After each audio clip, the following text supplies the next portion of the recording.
Bueno, yo me complace poder saludar a este gran equipo que nos ha recibido con tantísimo cariño y confianza, compuesto por Óscar Alfaro. Huáscar. Óscar Alfaro, el poeta. Óscar, Ándate. no sigo, pero no corte. Óscar Alfaro, sí, ojalá que seas descendiente de Óscar Alfaro. Valentina Rodríguez, Camila Maldonado y por supuesto nuestro director estrella, Hernán Landívar. Hernán Landívar. Y El además, poder cruceño. con ustedes, con gratísimo cariño y admiración siempre a mí. Renombrado amigo Jerko Illich. Es una alegría compartir contigo. Les deseo todo lo mejor, todas las bendiciones y un gran 2026. Ahora, ¿por qué estamos en este espíritu navideño? Porque claro, para cuando sea Navidad, mi amigo Diego Año con su familia van a disfrutar de los calores de Mónaco, mientras yo voy a estar básicamente en el edificio Alameda, desde mi piso, viendo cómo funciona la ruidosa feria navideña. Pero no vamos a poder hacer programa para ustedes. O sea, no todo deseo se cumple. Sin embargo, gracias al trabajo del enorme equipo que acaba de mencionar Diego, ellos van a preparar una especie de picana navideña para todos ustedes Exacto. de lo que ha sido nuestra temporada, ¿no? Sí. Se supone que va a ser los mejores ingredientes en pensamiento, en bromas, en insultos. Lo de la clínica de Arce está en mi top 3 más o menos. Para que ustedes puedan evitarse las conversaciones con sus parientes, la cena navideña, y vernos a nosotros, que realmente les deseamos lo mejor posible en estas fiestas, pase a lo que pase, pese a lo que pase. Y estamos de vuelta, si Dios quiere, antes de que los reyes hagan su aparición. Exactamente. Muchísimas gracias y muy buenas noches y días y tardes. Donde estén más o menos. Muchas gracias.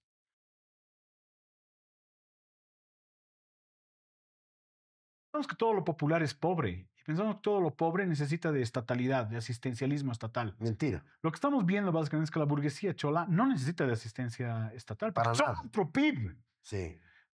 Aquí viene otro gran cambio con lo cual estamos sepultando la cultura del masismo, que te hablaba de descolonización, nosotros estamos hablando de descolonización. El masismo te decía, el Estado tiene que ser asistencialista, tiene que estar presente en todo. Lo que acabamos de decir es que existe otro PIB en la burguesía chola. Ahora es el Estado el que necesita el asistencialismo de la burguesía chola. O sea, al revés, más bien. Otro paradigma. Y es otro paradigma, es decir, otro tipo de modelo también de gobernante o de gobernantes y de presidente. No es el Estado que gobierna como jefe de las burguesías, son estas burguesías o estos sectores adinerados de la burguesía chola y también la agroindustrial que funcionan como jefes del Estado. No. Es al revés. Es que ese es el gran problema. Es el capitalismo. Si el siguiente presidente o el siguiente gobierno que hemos definido que no son lo mismo, dejan que ellos sean los que gobiernen, el escaso PIB boliviano además va a sumar a su PIB oculto. No, claro. Pero si es virtuoso el presidente y son audaces los gobernantes, ese PIB oculto de la burguesía chola va a engrosar o va a complementar el PIB ya escaso del Estado boliviano. Como la pobreza es la mayor industria de países como Bolivia o Venezuela. ¿Por qué? Porque dices, fíjense, somos muy pobres. Viene entonces un cooperante y te da, ¿no es cierto?, para que funcionen 15 ONGs. Esas 15 ONGs, de esas 15 ONGs, 12 son del García Linera y 3 son de, ¿no es cierto?, del Quintana y el César Navarro, digamos, ¿no? Todas las ONGs copadas. ¿Qué negocio más puedes hacer con la pobreza? Múltiples negocios. ¿Por qué? Fíjate dónde está además el truco. Porque puedes legalizar todos los negocios de la droga diciendo, no, la droga es sagrada, con tal de que esos pobres tengan más plata. Es decir, legalizas lo ilegal. Sí. Lo ilegal termina siendo además sacrosanto. ¿Por qué? Porque hay platita y los pobres, porque son tan pobres, ¿no es cierto? Y son tan víctimas y son tan, ¿no? Ya tienen para funcionar. Es decir, etcétera, etcétera, etcétera. Vas haciendo de la pobreza el mejor negocio neoliberal de la tierra. Sí. No tienes que ser productor, ¿no es cierto?, como pensamos. Puta, exportaremos quinoa, ¿no? Exportaremos fruta, ¿no? Manzanas o los duraznos alucinantes del Valle de Cochabamba. No. Exportaremos pobreza. Lucraremos con la pobreza. La pobreza es nuestro mecanismo para poder redituar. La pobreza no es algo antagónico al neoliberalismo, es su canal de funcionamiento. Y ojo que eso ha penetrado en también las burguesías cholas que se mueven dentro de lo que son las economías ilegales. Porque somos pobres, no podemos usar tecnología para sacar oro. Usamos mercurio. Exacto. Y hay que Somos aceptarlo. azogueros. Es como en la Edad Media y también en la época de la colonia. Porque somos pobres, no podemos producir más de 2 toneladas de producto por hectárea. Entonces producimos una y menos incluso y solamente alquilamos la tierra. Porque somos pobres, ¿no es cierto? Nos tiramos y nos talamos el bosque chimán, ¿no? Porque es donde hay madera, ¿no? Y ellos también son pobres. Brillante. ¿No? Mejor todavía lo Porque somos pobres, contrabandeamos y tenemos auto chuto. Pero tenemos déjame 3 decir autos. esto. Son chutos. Déjame decir esto porque van a decir estos dos chocos racistas. Sí. Fíjense ustedes que los cocaleros parecería que es un negocio para 60,000 cocaleros. Mentira. Hay unos 500 que lucran casi con todo. Hay una oligarquía cocalera Salvaje, además. que se queda con el 90%. Vayamos al sector transporte. Hay un 10% de transportistas que manejan entre 4 a 25 taxis por familia. O Es decir, y los otros son contratados. ¿Qué significa? Son Que servicios. si tienes, pero por supuesto, 150,000 taxistas, de esos 150,000, 1,000 o 2,000 son poderosamente dueños y son oligarcas.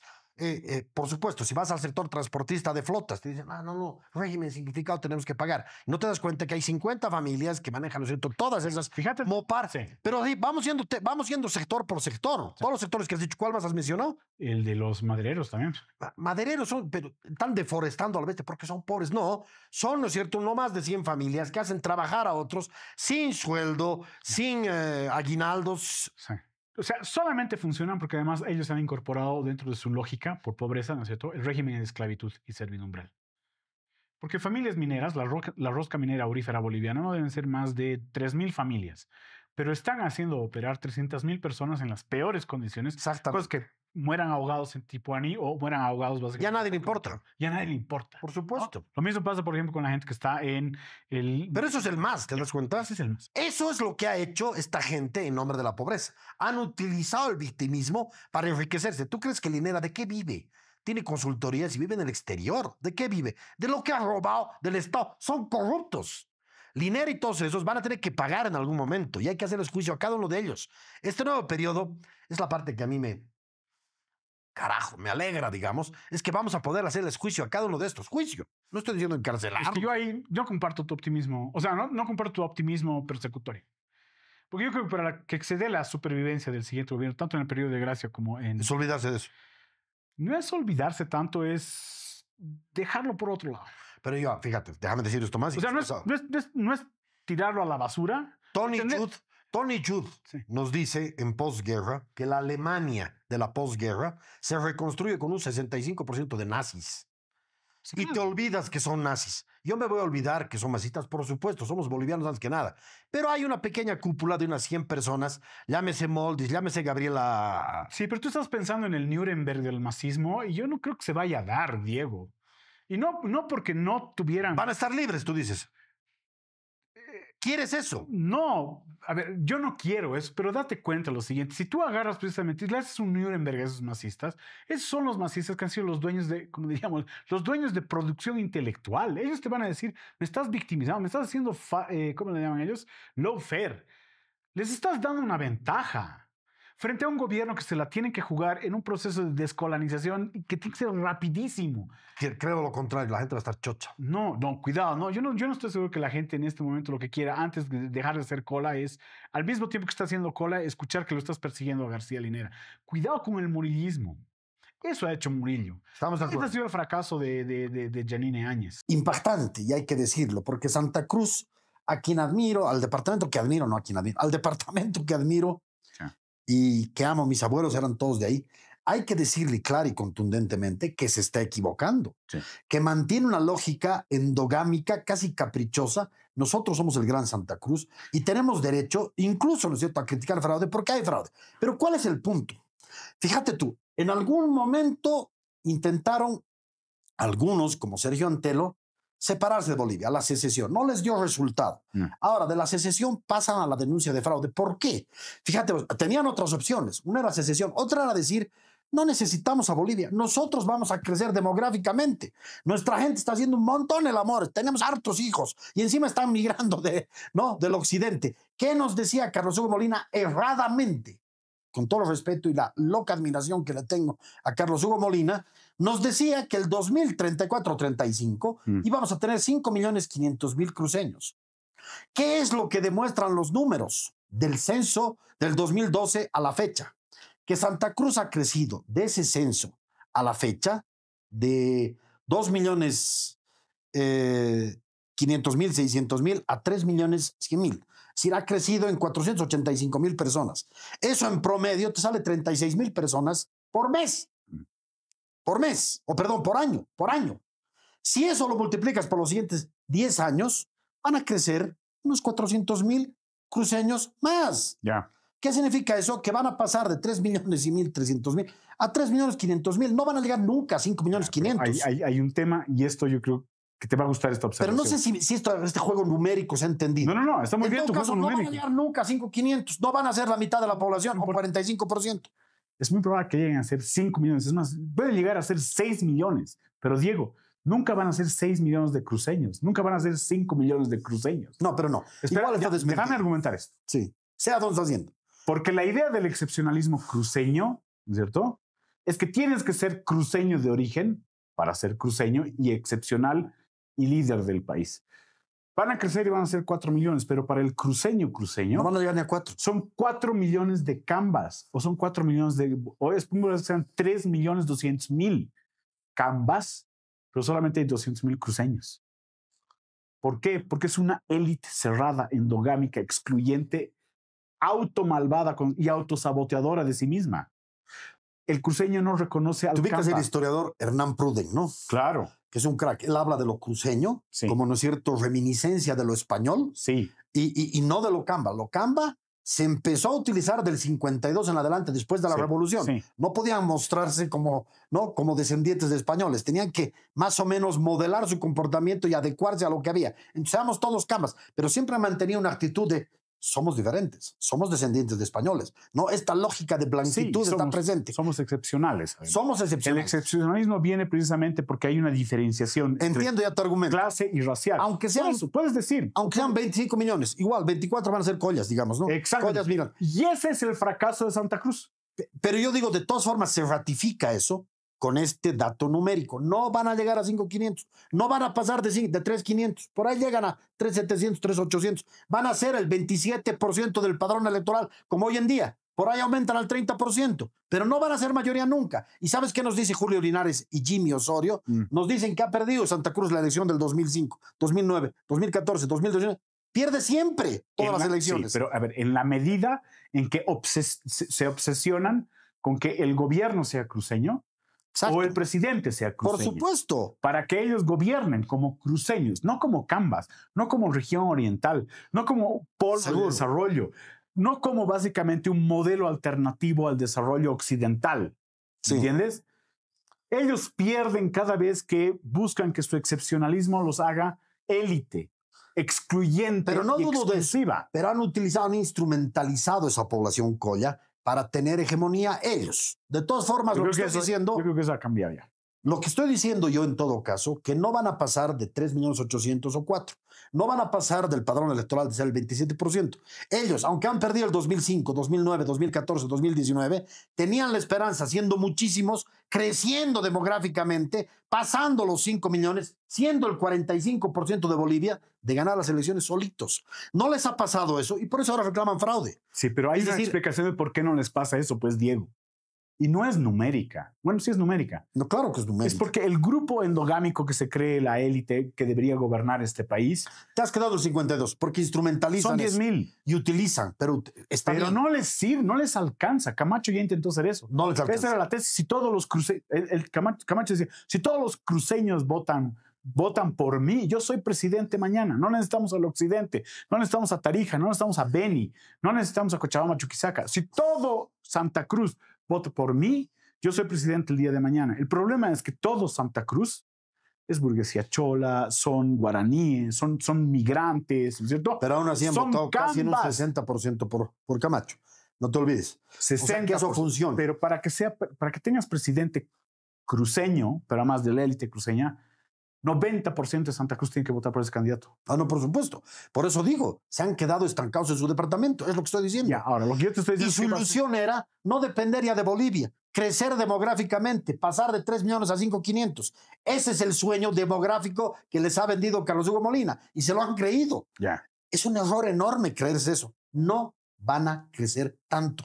Yo No creo, lo van a hacer. Yo creo, podría... No van a pasar de 4 millones en el ya, 2035. digamos que logren pasar. En la medida No, en no que van a lograr. existe esa diferencia entre disputa de poder entre lo cruceño y lo camba, no va a pasar. Bueno, por eso has alimentado un punto que me parece crucial. Pero en todo caso, demográficamente, que es la discusión cuantitativa de un Carlos Hugo Molina que se la han creído ellos, no va a pasar. No va a pasar. Entonces ellos quieren ganar porque quieren ganar. Y ahora Y si no ganan, Sí. tiene que ser fraude. Ahora, voy a Si reivindicar un Carlos Hugo poquito. Molina nos ha dicho que íbamos a ver un montón, ¿por qué estamos perdiendo? Te Claro, dicen. ahora, ¿ese es el Carlos Hugo Molina de los 90 o No, 2024. 2024? Pero No puede por ser. supuesto. Porque el Carlos Hugo Molina de los 2024 nos dice la gran migración que se va a dar entre Occidente y este núcleo cruceño, que se van a sentir excluidos además, está yendo hacia dos polos, Chaco y Amazonía.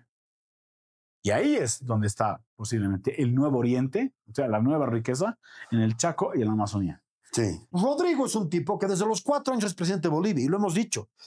Yo hablaba de fútbol, del golazo que he metido y él hablaba, ¿no es cierto?, del cuadro que estaba en el Palacio de Gobierno en la esquina cuarta subiendo a la 3ª grada. Es decir, el tipo, mientras tú hablabas de carnaval, de fiesta, de chup, él te hablaba del Palacio de Gobierno y que un día iba a estar sentado. Ese es más o menos el tenor que ha tenido. Y lo ha convertido en diputado, en concejal, en alcalde, en senador. Es decir, hay una carrera meritocrática que no se puede pues negar. El tipo es meritocrático a muerte. Ya, hay una cosa fantástica. Yo creo que es una síntesis de los dos tipos de meritocracia que este país ha tenido y posiblemente vaya a tener también a futuro. Rodrigo es blanco, es titulado y tiene contactos. Sí.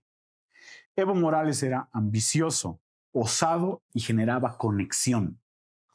Son los méritos para desde lo popular llegar a ser presidente. ¿Quién tenía también eso? Melgarejo. ¿Quién tenía eso? Belso. ¿Quién tenía eso? Los líderes populares populistas más que este país ha tenido. Era un blanco. Interesante. Bush, osado, ambicioso y con conexión con la gente. Y machos, ¿no? Claro, pues, eso eran. Tú podías venir básicamente de ser blanco titulado con contactos o tenías que ser ambicioso, osado y generar conexión con la gente. Electricidad, ser eléctrico con la gente, ¿no? Magnetismo con la gente. Esos son los dos tipos de meritocracias políticas en este país y vale la pena que empecemos a rescatarlas. Rodrigo es una síntesis de eso. Sí, es blanco, es titulado, tiene contactos, pero también es ambicioso, ¿no? Soterradamente ambicioso, ¿no? No manifiestamente es ambicioso. Va a ser presidente desde los 4 años, lo buleaban en el colegio. Pero calladito. ¿Cuántas veces lo han chicoteado en el recreo Calladito. por decir, voy a ser presidente, por lo tanto, todos me dan salteña, pum, capanga, ¿no? Mi papá es, toma por tu papá además. Es osado. Ha sido el único que ha dicho, midiendo 3%, voy a ser presidente. Sí. ¿No? Además hay un episodio de antología. ¿Cómo se va a ser presidente si mides 3%? Porque sé hacer magia. Tercero, genera conexión. Allí donde otros no generan conexión. Ser blanco titulado y tener contactos, son contactos en banca, son Bueno, contactos eso es en una cuarta vez que yo quiero tocar. Sí, ahorita lo vamos a hacer. Pero hay una cosa muy interesante. Tiene destino manifiesto. Eso. ¿Qué significa destino manifiesto? Que desde Chiti sabes que vas a hacer algo grande, vas a tener grandeza. Y su grandeza, podrías decir, es heredada porque el papá se la ha ido inculcando, pero además el papá ha ido inculcando, la familia pasa a ir inculcando eso. Son familia de destino manifiesto. Néstor, voy a cambiar el país, voy a hacer una revolución. Jaime, voy a hacer una gran revolución. Al final, arquero becado en Lovaina, ¿no? Viene a ser presidente. Amigo íntimo, además de alguien que admiramos muchísimo, que es Felipe González, ¿no? Destino manifiesto. Que hemos leído además ese gran texto. Qué lindo es un tal González. Un tal González. Ahora escucha esto. Ese destino manifiesto se manifiesta en este tipo de características. Ambicioso, osado, con conexión, blanco, titulado y con contactos. Era innegable que fuera presidente. ¿Sabes qué mito estamos ahí destruyendo? La idea que Rodrigo Paz solamente llega a la presidencia o porque Evo Morales le ha dado sus votos. Mentira. ¿No? Exactamente. O porque ha hecho fraude. Mentira. Y el problema económico nos lleva a una tesis que me parece fundamental decirla. Evo Morales ha creado una suerte de bipolaridad. Nosotros indígenas del occidente, de los cerros, aymaras, quechuas, ¿no? Y ustedes urbanos, citadinos, eso se rompe. Sí. La burguesía andina o este conjunto de burguesías persiguen la plata, no la identidad. La identidad viene como correspondencia a esa plata, no es que no la tengan. Exacto. Pero es decir, hay más unidad entre esas burguesías que diferencias. Sí. Hay más unidad entre esas burguesías que entre esa burguesía y muchos barrios del Alto. Es decir, ¿por qué? Porque se casan en torno al dinero. Sí. El dinero, fíjate tú, ¿qué es el dinero? El capitalismo. El capitalismo como el eje motor de desarrollo de este país, como el eje, ¿no es cierto?, de quiebre de esas rupturas supuestamente tan antagónicas. ¿Qué significa esto? Que hemos pasado de una guerra, de una suerte de guerra fría, porque había eso con Evo Morales, a una guerra no tan fría. Eso es lo que quiero decir. No deja de existir esa guerra fría. No deja de existir esa dualidad dicotómica, pero mucho más soterrada, mucho más suave, ¿no? El objetivo es económico, el objetivo es urbano, el objetivo es crecer, el objetivo es mezclarnos, el objetivo es migrar a Santa Cruz, el objetivo es ser global y tener plata desde Washington. Te tendré un ratito ahí porque hay una cosa que es muy importante entenderla. El objetivo de esta burguesía chola transcontinental no es acumular, es crecer. Es algo muy, muy diferente porque uno No lo podría... he pensado, me gusta. Sí, claro, porque uno podría decir, estos quieren ser ricos para ser más ricos y por lo tanto ser señores feudales y además destruir el país. Y no, es una burguesía chola que su obsesión con la plata, Diego, porque parecería así como asqueroso, inmoral el querer tener plata. Su obsesión con la plata es prestigio y crecimiento. El crecimiento les da prestigio. Pero además hay un elemento, con esto no quiero hipizarme más o menos y decir, oh, la burguesía chola está por encima del bien y el mal. En ellos existe un grado para nosotros los sindicalistas eso se llama solidaridad y ellos lo llaman como reciprocidad. Reparten, hay un sistema de reparto propio de esas riquezas. Nunca vas a encontrar un cholo más o menos que tenga 10 millones de dólares y no lo hubiera repartido entre su familia, sus comunidades, sus barrios, algo por el estilo. Disclaimer cruceño, llamémoslo así, para dar a entender que lo nuestro no es meterle o profundizar heridas fuertes que se han dado más o menos, ni profundizar la brecha Oriente-Occidente, ni además promover el secesionismo en el país. Para nada. Cuanto más unido esté este país, mejor para todos. Y entendemos además desde el pensamiento de Diego y el mío, en este país no sobra nadie. Ese es el primer disclaimer que lo va a hacer nuestro amigo Diego Ayo. Y el segundo, para que ustedes vayan entendiendo qué tipo de programa vamos a tener, vamos a hablar de los riesgos de paz. Hay que comenzar con lo que hay que comenzar. Mi querido Yerko ya comienza con el disclaimer y es importante decirlo. Es importante decirle a la gente lo que es absolutamente esencial. 20 años de miseria masista nos ha dejado sin debate. Sí. Nosotros tenemos incluso el derecho a equivocarnos, comentando sobre Santa Cruz, sobre Tanzania o sobre, ¿no es cierto?, el desayuno escolar, lo que sea. Pero ponemos sobre el tapete nuestras opiniones con rigor académico porque lo somos, con rigor técnico porque lo somos, con rigor además profesional, comunicativo, porque a eso nos dedicamos. Es decir, nosotros no improvisamos. No. Nosotros leemos cada una de las opiniones que transmitimos. Disculpen la pedagogía. Esto no es, no es reggaetón. No es reggaetón. Es sinfonía. Eso no significa que no nos equivoquemos. Pero en todo caso, lo que queremos decir claramente es que después de este miserable periodo de 20 años de masismo, agradecemos profundamente incluso las sacadas de mugre de alguna gente muy renombrada en Santa Cruz, que además admiramos, por cierto, no, de principio a fin, no tengan la menor duda, así como admiramos a Santa Cruz. Pero por supuesto que tenemos críticas. Y críticas, como dice nuestro programa, con toda la acidez que corresponde. Precisamente para conversar sobre eso, vamos a invitar a Carlos Hugo Molina aquí, facilitándole absolutamente todo. Sí, la producción de OS3 Sin faltarle el Lopeto. lo va a traer. Lo va a traer. ¿Por qué Carlos Hugo Molina? Uno de los más lúcidos intelectuales de Santa Cruz. Representativos, además una excelente persona, soy mi jefe en Participación Popular, un hombre admirable, ha desplegado su conocimiento para promover lo que se llama la Ley de Participación Popular, Correcto. que es uno de los mecanismos centrales de ruralización de la política, de empoderamiento, ¿no es cierto?, de las masas, entre comillas, desde el año 95 a la fecha. ¿Cómo no mencionar? Que nosotros somos debatidores, somos críticos, pero sobre todo somos bolivianos. Queremos la unidad de Bolivia. Y viva Santa Cruz, y viva La Paz, y viva el Alto, y viva, no es cierto, lo que tenga que vivir, porque es Bolivia. Y es lo que nosotros dos queremos. Más allá de las críticas, que yo por lo menos lo digo, siempre deben ser bienvenidas, ¿no? 20 años de miseria masista nos ha dejado sin debate. Sí.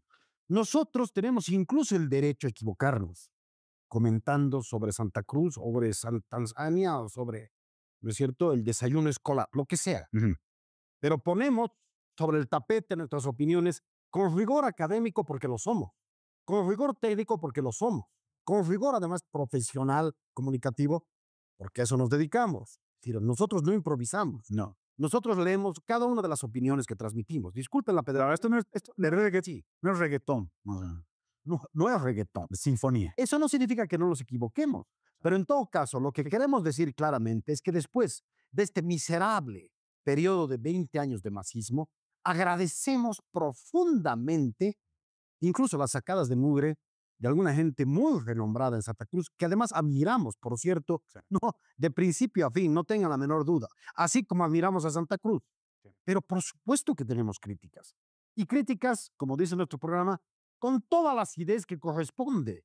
Precisamente para conversar sobre eso, vamos a invitar a Carlos Hugo Molina aquí, facilitándole absolutamente todo. Sí, la producción de OS3 Sin faltarle el Lopeto, lo va a traer. lo va a traer. ¿Por qué Carlos Hugo Molina? Uno de los más lúcidos intelectuales de Santa Cruz. Representativos, además una excelente persona, soy mi jefe en Participación Popular, un hombre admirable, ha desplegado su conocimiento para promover lo que se llama la Ley de Participación Popular, Correcto. que es uno de los mecanismos centrales de ruralización de la política, de empoderamiento, ¿no es cierto?, de las masas, entre comillas, desde el año 95 a la fecha. ¿Cómo no mencionarlo? No, claro. Y además, él promueve en este momento, además, que el desarrollo del país pasa por categorizar a las ciudades o a los centros urbanos. En cambio, Rodrigo representa la racionalidad de la época neoliberal democrática y este señor representa el populismo del MAS. Es un matrimonio perfecto a futuro. Es el populismo más el racionalismo juntos. Y eso me parece algo absolutamente destacable. Sí. Porque la lógica racionalista de un Tuto o de un Samuel era casi, ¿no es cierto?, olvidarnos de este rasgo de 20 años. Y eso me parece una ingenuidad o una torpeza, ambas cosas. Y quedarnos solamente en el populismo lo ha demostrado la gente que no quiere, por eso no ha votado por el MAS. O sea, ni puro nacionalismo ni puro populismo. Rodrigo y Lara son justamente, ¿no es cierto?, digamos, el matrimonio perfecto, en teoría, más allá de las cosas malas que pueden aparecer y que van a aparecer, porque esto es política, no hemos muerto, no estamos en el cielo. Sí. Por suerte seguimos vivos, pellizcame, porque creo que estoy vivo. Entonces es importante entender que va a haber muchos problemas. Va a haber muchos problemas. Ese para mí es el punto de arranque antes de criticar. Que tenemos que dejar estos 20 años de miseria moral, de mediocridad absoluta como, ¿no?, como configuración suprema. Carajo, a mí nadie me jode aunque sean buenos, ¿no? Y más bien ir al otro lado y aceptar que haya gente más importante que tú en ciertos campos. Cosa que hizo Gonzalo Sánchez de Lozada. Sí. Gonzalo Sánchez de Lozada, y lo hemos charlado alguna vez, le decía a Carlos Mesa en una entrevista, che, pero puta, vas a tener un Miguel Urioste en tierra, sabe más que tú. O le decía, señor presidente, no, él es experto. Y tiene un experto en capitalización, Rebollo. Y tiene un experto en participación popular, Carlos Hugo Molina. ¿Y qué decía Goni? O en justicia, Bladman. O en justicia, Bladman. ¿Y qué decía Goni? Y ellos son expertos, pero yo soy experto de expertos. Esa es la respuesta de un político serio, no un Iván Arias que se reúnen, ¿no es cierto?, de puro ovejas que le dicen, sí, sí, negrito, sí, negrito. Esa forma de hacer política es perversa. Esa es la herencia del masismo. Tenemos que cambiar sin miedo. Si Lara tiene la capacidad de hacer una justicia buena, punto. La verdad es que a mí me ha gustado más, bueno, los dos me han gustado, pero me ha gustado Lara bastante porque hay una cosita que dice que por supuesto es discurso, es solamente discurso, ya veremos si tendrán coherencia para poder plasmar ese discurso en la acción, eso ya es otra cosa, ese es otro tema, pero sí, hay cosas que para mí son importantes y que tienen que ver con la reconciliación, fundamentalmente con la reconciliación, y que todo el tiempo lo ha ido reforzando y repitiendo con diversas frases que andaba tirando, ¿no? Por ejemplo, dice, la sabiduría andina, la energía oriental y el espíritu mestizo, ¿no? Y lo que es importante y lo que me parece que ha sido el factor que Paz y Lara sean ahora gobierno, que ellos nunca rechazaron, digamos, el poncho y la pollera, sino que reconocieron que debería ser el poncho y la corbata. Y ese es un elemento que los otros binomios no lo enfatizaban como Paz y Lara lo enfatizaron. Buen punto. Y para mí eso ha sido uno de los puntos fundamentales que han hecho posible que ahora estén ahí donde están, ¿no? Eso de no negar lo que somos, eso de no negar la historia, sino de agarrarla, reinventarla y reescribirla. Esa es un poco la sensación que a mí me han dado al escuchar, ¿no? Y también Rodrigo Paz decía, vamos a defender a los más humildes, ¿no? O sea, tienen ese discurso también que no se veía, por ejemplo, digamos, en la caracracia más dura, ¿no? Como ustedes, ya estoy aquí utilizando los términos que se están inventando. Ajá. Pero ya veremos cómo era cómo es la descolonización. Lara disfrazado de policía. Yo voy a insistir con que es un disfraz, ¿ya? Pero a ver, hablándolo con ustedes y hablándolo con un amigo que tenemos acá, el Sergio Manjón, por ejemplo. El Sergio Manjón me decía, a ver, hermano, ¿cuáles son las dos instituciones bolivianas que reciben a los hijos de las familias populares en este país, pero de manera masiva y que representan además su camino meritocrático en lo que es la estatalidad, ¿no? Entonces yo decía, no, pues la selección de fútbol, no seas huevón, me decía, no, es la normal y la policía. Sí. Tu camino en la estatalidad, cuando eres el hijo de una familia popular, cuando eres el hijo de una familia de la burguesía chola, cuando eres un hijo de pollera, cuando eres un hijo de migrante, ¿no? Que migras, ponte de los Andes a la ciudad, ¿no? Tu sueño es la Napol o la normal Simón Bolívar, ¿no? Cierto. Entonces me dice, que él encarne en ese uniforme, es en realidad el uniforme de un pueblo que entra a la estatalidad con mucho mayor orgullo que el que entra con la corbata. A ver, Has dado una explicación mire, fascinante. Lo del disfraz no me gusta, pero cuando te hacen entender que la jugada con símbolos tiene mucho que ver con lo que es emocionalidad popular, tú dices, a huevo. ¿Pero es algo peligroso? Sí, y lo voy a fundamentar porque les he dado dos casos. Yo también quiero hablar de eso, pero ¿qué tal? hacer un pequeño disclaimer. Es que cuando estábamos allá afuera, estábamos conversando un poco sobre el hecho de que Sí. Lara se... Allá afuera es porque tenemos una especie de salón VIP en O-Stream. Exacto. Allá afuera puede ser la calle. Claro, no. Ahí estábamos charlando justo del uniforme y ahí se hace también una conversación bien interesante, pero dale, Diego, luego yo complemento un poco. A mí me parece que la política tiene uno de sus elementos centrales, el disfraz. Tú puedes estar peleando en tu casa, discutiendo con tus hijos, sales, abres la puerta, te están filmando del canal 21 y pones una sonrisa enorme. Entonces la política tiene algo de teatralización, no algo, mucho, en realidad es una teatralización permanente. Y obviamente, si vas a teatralizar, teatraliza con el traje que se adecue precisamente a ese momento. Y qué mejor momento que salir con lo que has soñado ser desde que eras niño. Querías ser policía y eres policía vicepresidente. O sea, es una barbaridad. Y encima, ¿no es cierto?, a eso, que ya es una simbología brutal, el tipo se pone a llorar. Yo no me acuerdo mucho lo que ha dicho, más allá del mestizaje que me encanta, ¿no? Se rescata el mestizaje. Me gusta verlo llorar. Me gusta simplemente la emotividad, simplemente eso, ¿no? No necesito palabras, ¿no? Ni grandes discursos. Necesito ver un hombre que está en el mejor día de su vida, ¿no? Nunca ha sido tan feliz en su vida. Es vicepresidente con su traje de policía después de haber sido expulsado. Caramba, que es una cosa divina, hermosa, y además yo digo de reivindicación histórica. A mí, con lo de la emotividad que decías, a mí siempre me gusta especialmente ver a hombres llorar. Así en la cámara y en un momento así. Mejor todavía están, si son policías llorando. Candidatos Segundo a novios. clip que nos roba. Candidatos a novios de Natalia, llorones en primer lugar. No, términos de referencia, llore algo. Advertencia. Aparicio en sus siguientes entrevistas los va a hacer llorar. No. Hace 22 años, en la Plaza Murillo, policías y militares estaban disparando. Claro. Hace 22 años se estaban disparando policías y militares. ¿Qué hemos visto hoy día antes de que ingresen tanto Lara como Paz Pereira?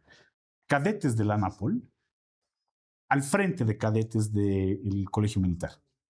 No me doy cuenta. Mirándose de igual a igual. La policía siempre ha sido una institucionalidad bastardeada. Sí. El único partido político que les ha devuelto más o menos su estatus categórico en copartícipes de la revolución, el MNR. Pero es porque cerró básicamente el colegio militar. Después de esa situación, la policía vivió siendo bastardeada.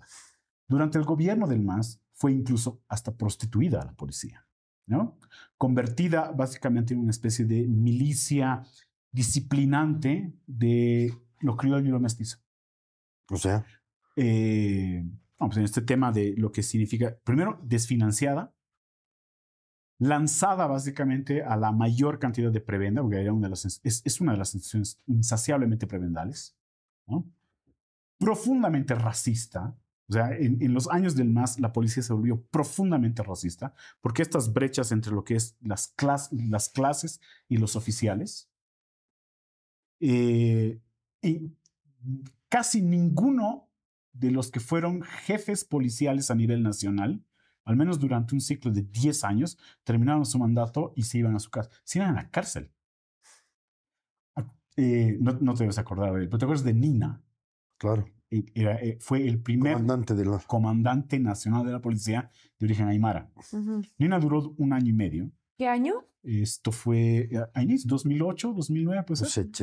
Nina fue uno de los primeros, sí. Sí, o sea, simbólicamente para la policía era como es una especie de orgullo, ¿no? O sea, nosotros traemos el alma de lo indígena y además lo elevamos al 1 año y medio. Porque además eso pasó. El MAS corrompió a la policía. Nina fue a la cárcel, ¿no? Como que de hecho hay una sucesión. La policía, Dávila, por ejemplo, el que está ahora declarando, el zar antidrogas que era de la Policía Nacional, está en este momento declarando porque la policía, él como zar antidrogas, como jefe de la policía, estuvo involucrado también en el tema del narcotráfico. Lara viene y agarra y dice, a mí me han quitado este uniforme, pero además es una cosa muy simbólica, peligrosamente simbólica, te voy a decir. Porque él nos dice, a mí me han negado este uniforme. Me cago, me lo voy a poner igual. Porque yo sí le estoy devolviendo más o menos a este uniforme la dignidad, la que el MAS le ha negado. ¿Qué quiero mencionar ahí? Ya, yo me voy a anotar lo que quiero decir. Porque sí me parece de un oportunismo grosero e infame, ¿no? Les estamos prestando el electorado, ¿no? Esa tesis. El MAS, eso lo acabas de decir ahorita. Fantástico, pero. Es decir, nos están haciendo el favor de, ojo, mientras tantito les prestamos, ¿no? Como si fuese un electorado cautivo que depende exclusivamente ad eternum de don Evo Morales. No es así. Este electorado ha mostrado ser no el chapi de don Evo Morales, ha mostrado ser más inteligente que Evo Morales. Le ha dicho no a la política del MAS y ha reivindicado lo que cree que es lo más útil para el futuro. Fíjate, esa transformación es bestial, ¿no? Un electorado que pensábamos que era el hijo mimado de Evo Morales, le dice, nosotros votamos porque nos da la gana. Por Rodrigo, y pare de contar. Ese es un cambio hermoso, ¿no? Sí. Ahora, también está el grupo de personas que, claro, ve todo este fracaso, pero solamente como a Luis Arce el responsable del fracaso.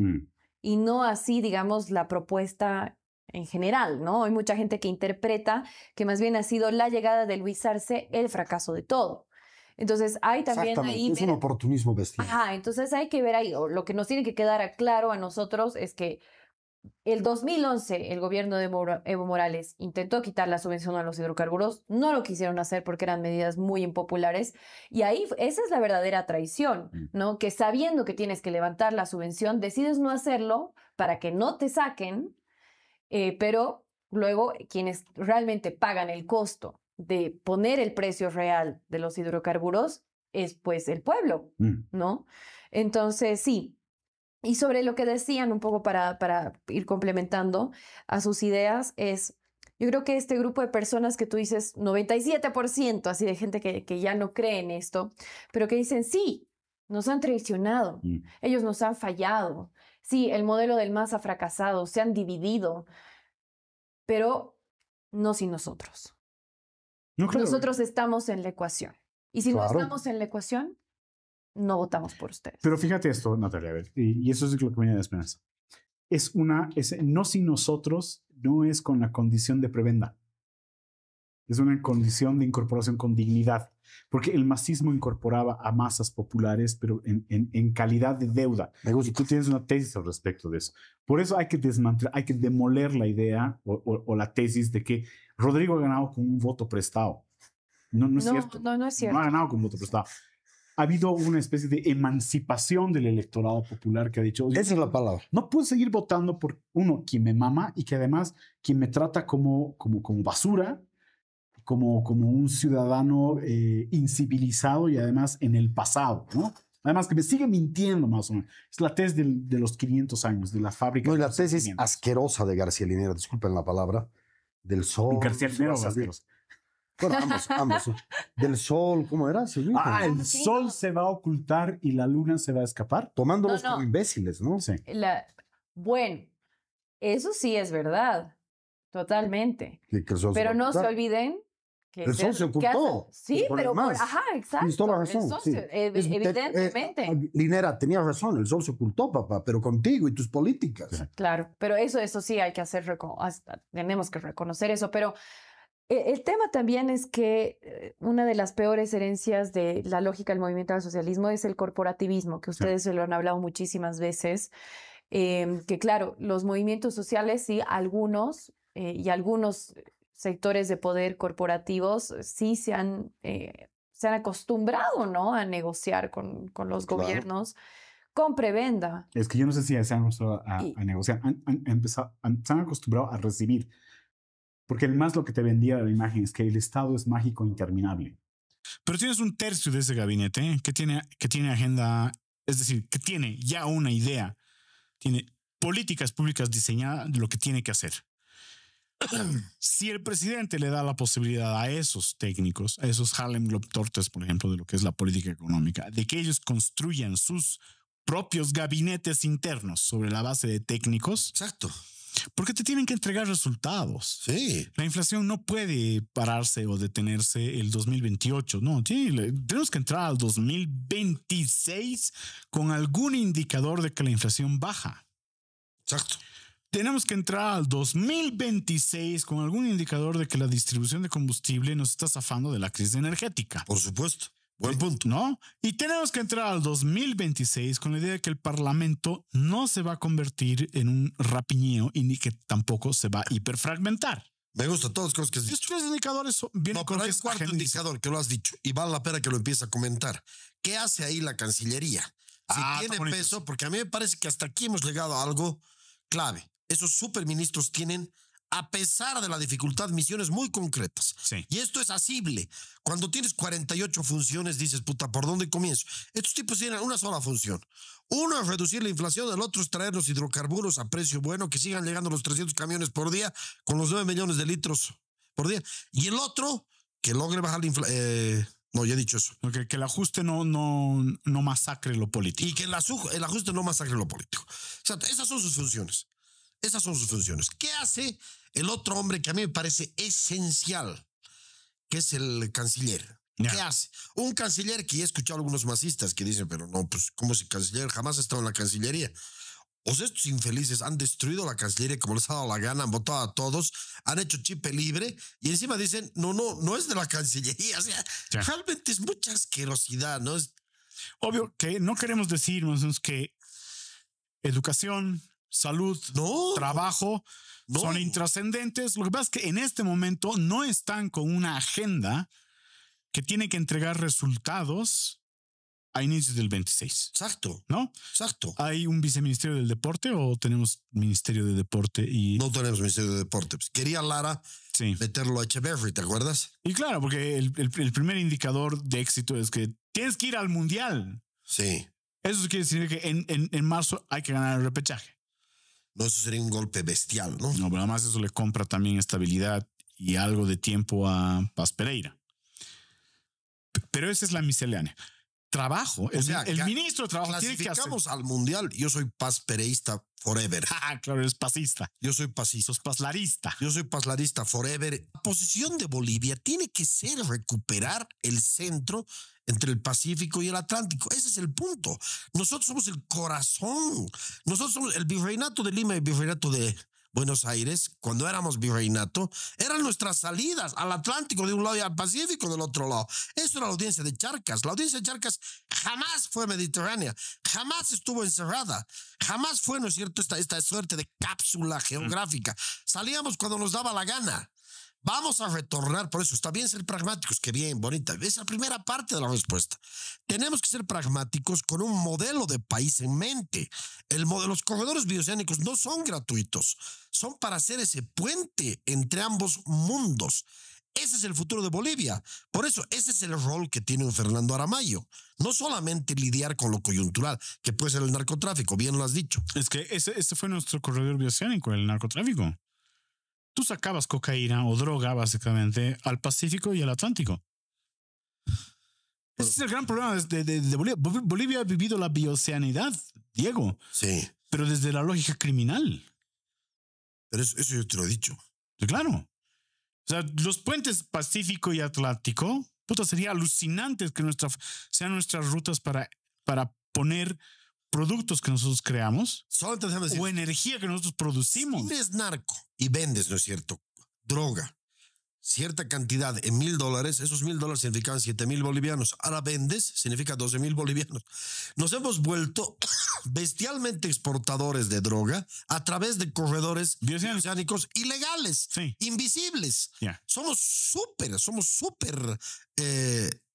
interconectados mundialmente, pero a través de la droga, a través de las talas de árboles que nosotros mandamos por todas Del oro a través del ilegal. oro ilegal. Es decir, Mercurio. somos un país de mafiosos. Eso es lo que ha logrado. Es un país de mafiosos. Sí. Los únicos que están un poco perjudicados son evidentemente los contrabandistas porque importan cosas Tú has que tenido. se les han encarecido. Es lo que tú estás. No digo esto es lo que tú estás diciendo para que te jodamos, pero a ver. El MAS nos ha dado cancilleres mafiosos. Tú sabes que la ruta del mercurio va desde las minas que controla el comando, no sé, de Juliacán o no sé qué baila más o menos, de Jalisco. Sí. Jalisco Nueva Generación, que suena de banda, J. así como los Swing Valley, Sí. sí, ¿no? Sí, los Swimbali. Claro, ¿no?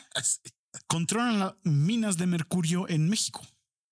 Y desde México nos traen el mercurio que luego lo utilizamos para destruir bosques, ¿no? Para hacer azogue, que es una cosa estupidísima que es desde la colonia. El oro que sale de eso va para Perú, pero también va para México. Entonces hemos construido más o menos una red de intercambio norte-sur, hermano, que si fuera algo que, si fuera tecnología, si fuera artesanía, por último, artesanía, es una cosa maravillosa lo que estamos haciendo. No, es para lo negativo, es para lo criminal.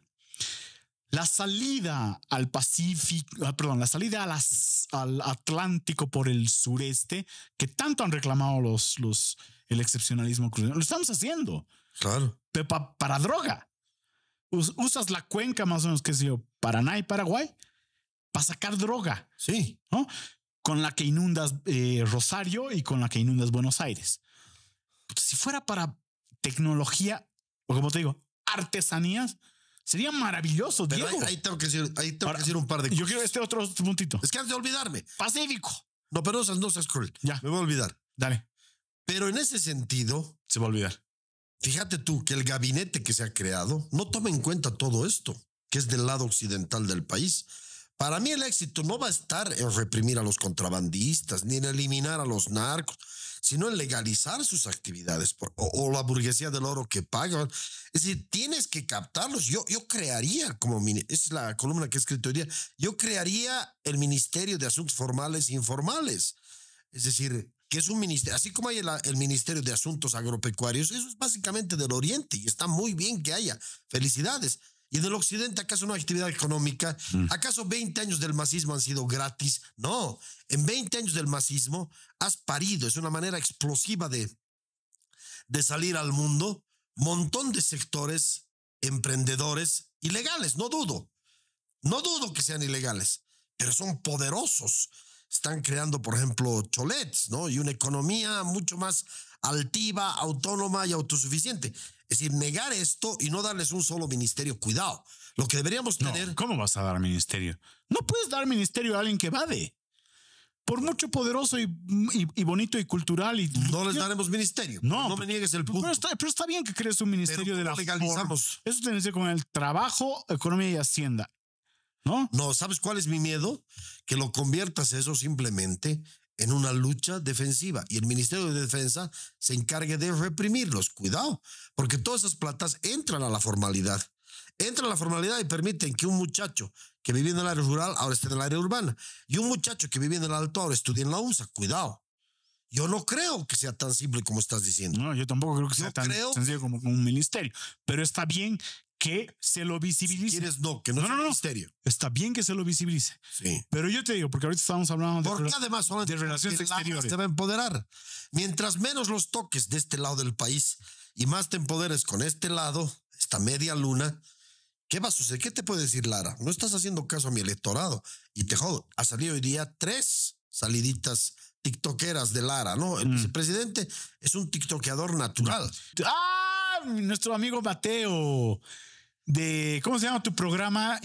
Intrascendente. Intrascendentes. Muy bien. Saludamos a nuestros amigos Mateo, Paola y Arturo del programa Intrascendentes o Stream. Les deseamos que sus 22 visualizaciones y sus 22 fanáticos no se aburran. Va a pasar Mateo por acá. Vamos narrando. Ayer es un odiador de los cruceños. ¿Cómo estás, hermano? En realidad es Diego ahí. Estás loco. Tú cuando vas a Santa Cruz, quédate aquí un cachito, ¿ya sabes qué? Tú cuando vas a Santa Cruz te pones mocasines. ¿De qué estás hablando? Y usas la camisa con el coso polo. Yo no cambio mi acento. Estás loco. Yo te he visto hacer TikToks hablando en Santa Cruz. Además, esos dos se han hecho famosos por hacer un video documental. No, ya. Bueno, dale. Gracias. Se han subido. Termina la idea porque yo voy, si no, te voy a... Se han subido una flota porque los nenes no sabían cómo se viajaba en flota desde La Paz a Santa Cruz. Mentira. Está mintiendo. Bueno, gracias. Gracias, Mateo. ¿Cómo quedarte con la plata de los demás? Haciéndoles pensar, ¿no es cierto?, que esa no es su plata, sino que es la plata de todos. Exactamente. ¿Ya? Porque pareciera ser que ellos entendieron claramente que hay un problema no solamente de conciencia, hay un problema cognitivo con los bolivianos y bolivianas. Creen que aquello que es lo público no es de nadie. Por lo tanto, si se disminuye o aumenta, si desaparece o se oculta, no es un problema. Como es público, como es de todos, así como lo hacemos con el espacio público, lo pensamos también de lo que es financiamiento público o las finanzas públicas. No lo vemos, no es tangible, no está ahí. Por lo tanto, como no lo vemos, no está ahí, no lo percibimos, el que desaparezca o el que se oculte o se transfiera, por ejemplo, a los administradores del poder, no es un problema. Pero muy abstracto. Pero a ver, o sea, quiero decir... Fácil, a ver, no es que todos, pero desde el principio se decía, esto que están haciendo con lo que se llama supuesta nacionalización, le va a costar al país en los siguientes 10 años. La gente decía, no, eso no me interesa. Va a haber plata afuera. Y claro, con la plata que se ha utilizado, a ver, como se ha utilizado a yacimientos como una caja chica, había bonos, había la sensación, bueno, esto lo explica mejor el Daniel Agramont en una tesis respecto a lo que significa el dólar barato. Abarataron el dólar. Y como había dólar barato, todos teníamos dólares. No en el grado y en la excepción que nos dice Luis Arce Catagora de que teníamos dólares en nuestros recreos.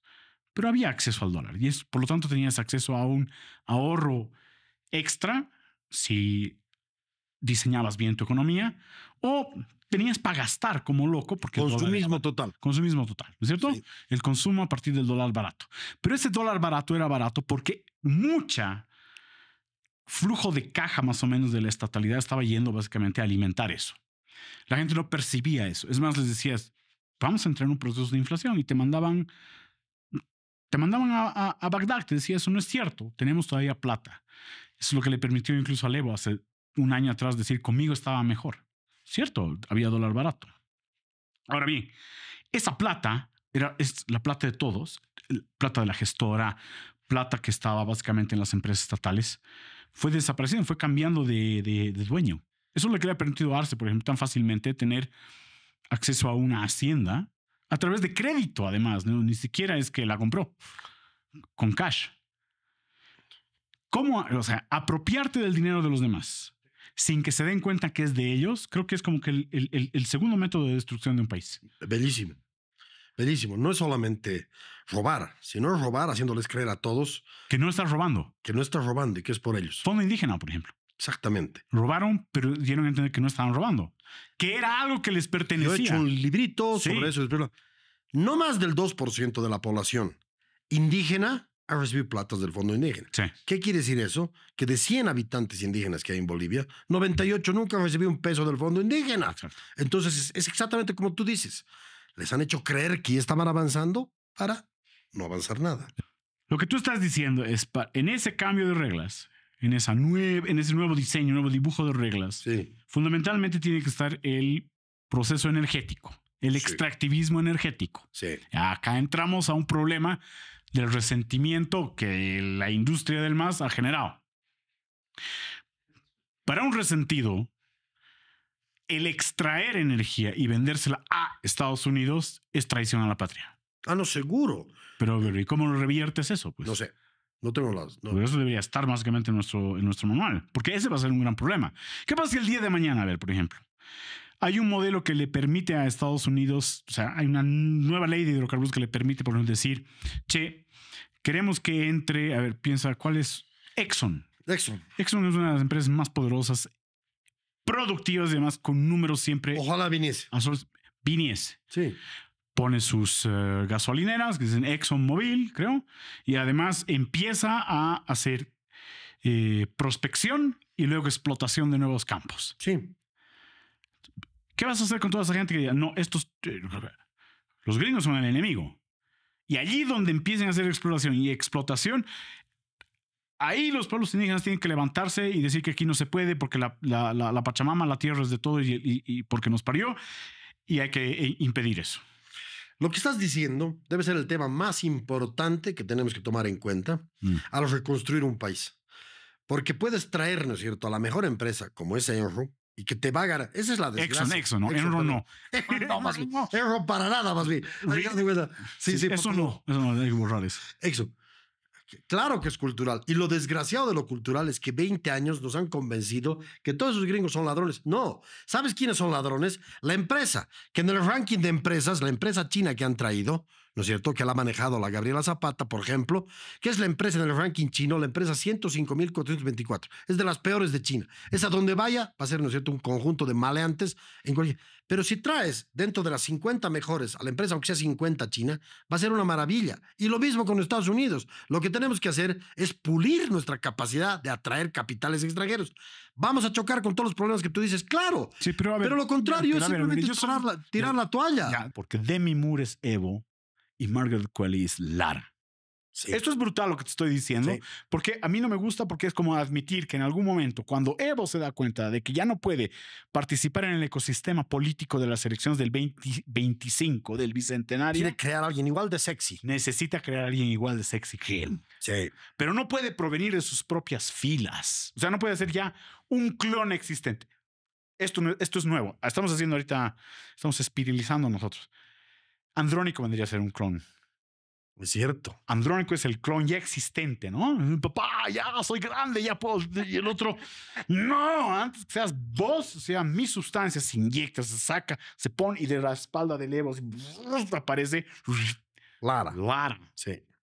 el Evo blanco. Sí. El Evo pálido, me han comentado que le dicen en algunos sectores de las socioculturalidades plurinacionales bolivianas. El Evo pálido. Y claro, entonces Evo cree que entonces va a haber una especie de, ya este va a ser el momento de Lara sustancia, y en algún momento voy a volver yo. Sí. Pero vamos a capturar este capital político que yo he dejado.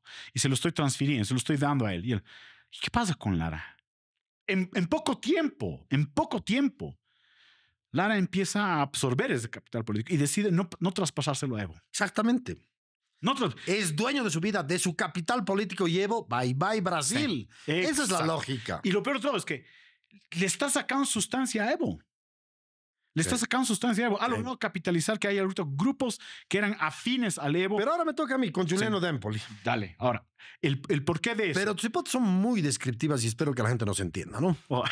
Porque son tremendamente descriptivas, sumamente interesantes e ingeniosas. Porque estás creando un monstruo completamente autónomo.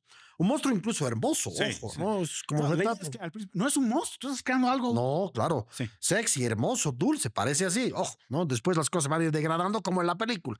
Por favor, no pienses que estamos spoileando, pero estamos spoileando. La hora de los depredadores. Yo soy un fanático de Giuliano da Empoli. ¿Qué nos dice? Voy rápido a la tesis central. Señores, que hay dos modelos. La democracia ya es casi un modelo anciano, viejo.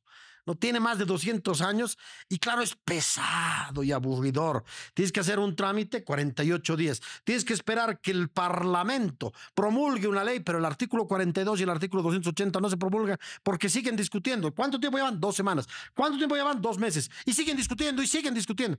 Y los ministerios no terminan de resolver sus causas. ¿Por qué? Porque hay discusión entre el ministro y los viceministros y la gente que viene. Todo tarda en la democracia. Es un sistema inepto. ¿Qué pasa con el otro señor? Que crea otro molde. Y en ese molde está un Putin, está un Trump, está un Bukele, como dice el libro. ¿Qué crean estos tipos? TikTok. Las soluciones están ahí, a 2 segundos. Eso. Te la está diciendo. Además, viene con el descaro que lo cree la gente. Señores, he resuelto. Ya tengo mercados en la India, dice.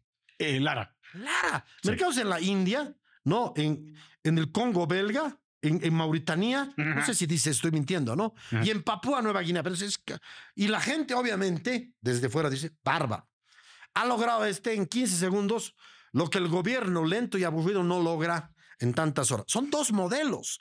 Y hoy el modelo que está predominando en el mundo, el modelo de la victoria, dice Giuliano da Empoli, no es ese modelo aburrido de hace 200 años. Es este modelo casi irresponsable, simplón a muerte, simplón a muerte. No, en vez de relatar 300 páginas en un libro, las relatas en media página con más fuerza y además riendo. Hemos pasado de la razón absoluta a la emoción absoluta. Sí. Ese es el otro modelo que estamos generando. Y es un modelo irresponsable, donde tiene todas las de ganar. Ojo, con esto concluyo. Tiene todas las de ganar un señor que se llama Edmund Lara. Edmund Lara. ¿Por qué? ¿Por Tiene. qué? Porque el señor es un maestro, es un pionero en Bolivia. Ojo, quien me está oyendo parecería que estoy piropeándolo. No, estoy simplemente diciendo algo que es real. Es un pionero. Nadie había actuado en política como él lo está haciendo, con un manejo tan absolutamente prolífico de las redes, dominándolas, Sí. haciéndolas suyas, poseyéndolas, por decirlo de una manera brutal. Las redes son suyas y con las redes él nos muestra su emoción, nos muestra que Rodrigo es su enemigo, nos muestra que las políticas se pueden hacer rapidito porque él, ¿no es cierto?, está trabajando para ello. Razón versus emoción. En eso estamos. Entonces no es tan simple tumbarlo. Rodrigo aplica políticas que tengan que ver con el dólar, con la gasolina, con el incremento de los precios, políticas duras y no el paquete que ha lanzado anteayer, que me parece absolutamente marginal. Aplica políticas duras y Lara va a crecer más porque va a poder atacar. El subsidio es tan perverso que fíjate tú tienes una posición económica súper alta y tienes 5 vagonetas. Vas a cargar gasolina, ¿cuánto? Lleno el tanque. ¿Qué significa eso en promedio? Te lo muestran los economistas. Que una persona rica por un auto recibe 600 bolivianos de subsidio y una persona pobre 120. Recibe 5 veces más de subsidio si eres de clase alta. ¿Por qué? Porque tienes más autos. Claro. Y tienes autos que gastan mucha gasolina. El otro posiblemente tenga una moto Jawa del año 75. Puta, Jawa sería clásica, es la chinita. Bueno, esas motos chinas que hay ahora de 2 lucas, ¿no es cierto? Esas. ¿Dónde está residiendo, durmiendo el subsidio? En las clases altas de Bolivia. No tienen por qué recibir subsidio, no seamos estúpidos. Si queremos generar lo que se llama en política discriminación positiva, fijemos bien. ¿Sabes por qué Evo Morales no daba discriminación positiva? Darle solamente a los que necesitan, porque quería el voto de todos. De Es un todos. canalla Evo Morales. Claro. Ha utilizado la plata para subsidiar a los más ricos. Sí. Eso hay que decir. El momento que lo mata Zárate Vilca, se sienten dioses. Somos dueños de este país, hacemos lo que nos da la gana. Entonces tenemos que resolver eso con una guerra, la guerra del Chaco. ¿Qué pasa en la guerra del Chaco? De pronto ves en la trinchera un tipo que era Camba y de pronto ves en la trinchera un tipo que era Aymara. Nos bolivianizamos con la guerra del Chaco casi sin querer. Y después nos volvemos a bolivianizar con una revolución. Solamente la guerra y la revolución permiten hacer lo que el diálogo... Pero déjame terminar esta conclusión. Ya. Solo una guerra y una revolución permiten hacer lo que el diálogo jamás pudo hacer porque no existió. Es decir, con guerra hemos resuelto algo que no se resolvió pacíficamente. No, con guerra y con revolución. Déjame compactar esto un ratito. Sí, porque me es callo. así. 1905 no nos tiraron bola. Dijeron, no, estos dos están locos. Además, ya llegaron tarde. Ya ejecutamos a Zárate Vilca. Nada con los indígenas. Así. ¿Ya? Chao, amigos. Sí. Máquina del tiempo. 1955. La guerra, la revolución. Otra vez, ¿con qué nos encontramos? Un país que no se reconoce todavía como país. pero con grandes posibilidades y con grandes potencialidades. ¿Qué es ser ciudadano? Es como una línea, ¿no es cierto? Que está ahí la línea. Por debajo están las ciudadanías subsidiadas, a las que les das unos bonos. El bono te lo gastas en 6 días o en 10 y los otros 20 días ya no eres ciudadano. No eres pues ciudadano, ¿no es cierto? Es una ciudadanía menor. Tienes unas ciudadanías que están por encima de esta ciudadanía legal. ¿Cuáles son? Las ilegales, las contrabandistas y narcotraficantes, minería ilegal. La subvención, pero para hacer más plata Exactamente. y olvidarse del país. El diésel y la gasolina subsidiados les sirve a estos ilegales, ojo. Están por encima, no son ciudadanos normales. No, son tipos platudísimos que, digamos, utilizan Bolivia para enriquecerse. No, tienes una ciudadanía subsidiada incapaz de ser contribuyente. Tienes una ciudadanía subsidiada, pero Exactamente. con plata que tampoco es contribuyente Para porque nada. te evade. Exacto. Ya van 2 ciudadanías. Tercera ciudadanía, tienes 560,000 funcionarios públicos, digamos por lo menos unos 250,000 son realmente funcionarios públicos. ¿Qué estás creando ahí? Ciudadanías por debajo son de servidumbre, no estás ahí porque tienes mérito, estás ahí porque le ha dado la gana al presidente de meter a toda su familia, los primos, los hijos de la Valeria Silva, los hermanos de la Valeria Silva, los primos, hermanos, tíos de la Valeria Silva, es decir, toda la familia de la Valeria Silva en el Estado, digamos, trabajando. ¿Qué es eso? Es servidumbre, porque todos obedecen a quién, a Don Evo Morales, no son ciudadanos con opinión.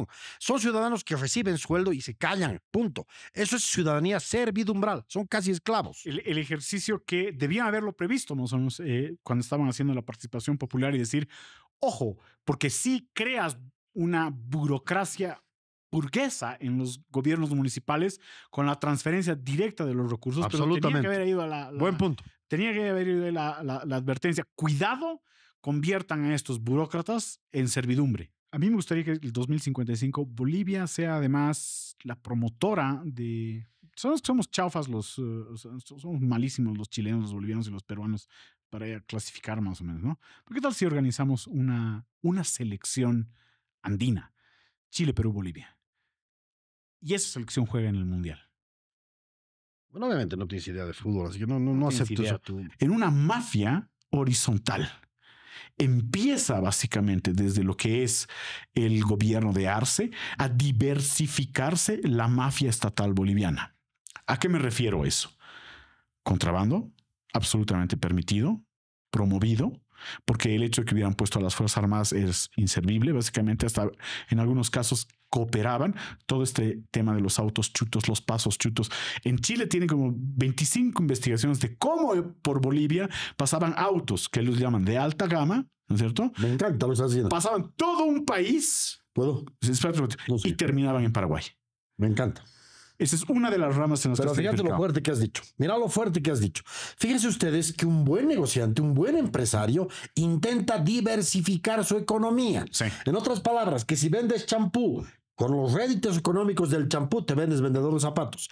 Con los réditos del champú y los zapatos vendes ahora preservativos. Ya digamos todo. Vas diversificando la economía. Horizontalizas. Partimos nuestra conversación sobre la idea de que Arce no puede ser villano, no califica para villano. Es demasiado débil, es demasiado... ¿cómo te puedes decir? Es demasiado gelatinoso, ¿no es cierto? No emana ni poder, ni temor, tampoco amor hacia él, ¿no? Es desapego total. Es el sujeto que pasa desapercibido. Y ese momento nos empezamos a dar cuenta, ¿pero acaso pasar desapercibido no es su superpoder de villano? Exactamente lo es. Y además esto... Pero fíjate lo que dice la teoría política. Sí, claro. A ver. No, termina, por favor, termina. Y su misión no es hacerse del poder, estilo Bukele, que también es un supervillano. Cool para ustedes, millennials y centennials, pero es un supervillano, ¿no? Pero el superpoder de Arce era dejar en la nada a Pasar Bolivia. Desapercibido, además. Eso me he hecho dar cuenta. Pasando desapercibido, pero estaba destruyendo todo. No solamente ha quemado la jungla, porque después de la jungla quemada hay ceniza. No, además que tampoco quede ceniza. No, claro. Nada. Me lleva hasta la ceniza, además, que no quede nada. Sí, claro. Pero fíjate lo interesante que es lo que acabas de decir. Y me recuerda una lógica de la teoría política que es alucinante. Después de semejante hecatombe con Trump del 2017 al 21, claro. ¿Quién viene? El más aburridote. ¿no es cierto? Biden, un señor que había intentado 30 años tener alguna incidencia política en la presidencia, por supuesto no la tuvo, ¿no es cierto? Entonces, claro, del semejante oprobio ruidoso, casi como una batería, es decir, es pasar de la batería a silbar así. Eso es pasar de Trump a Al Biden. murmullo. Al murmullo. Es lo que llama en ese artículo, un artículo que estoy recordando, el efecto Illa de Cataluña. Ya. ¿Qué es este efecto? Que después de Puigdemont, que quería la independencia, y hay tanta bronca, Sí, claro. gente, ¿no es cierto?, que va El famoso el proceso. el proceso famoso, exactamente. Después de semejante escándalo, ¿quién viene? Salvador Illa, que era un tipo, ¿no es cierto?, dedicado a mejorar la vida de los catalanes, curándolos del coronavirus, ¿no? Ser un tipo desconocido, gris, aburrido, termina de presidente, igual que Biden.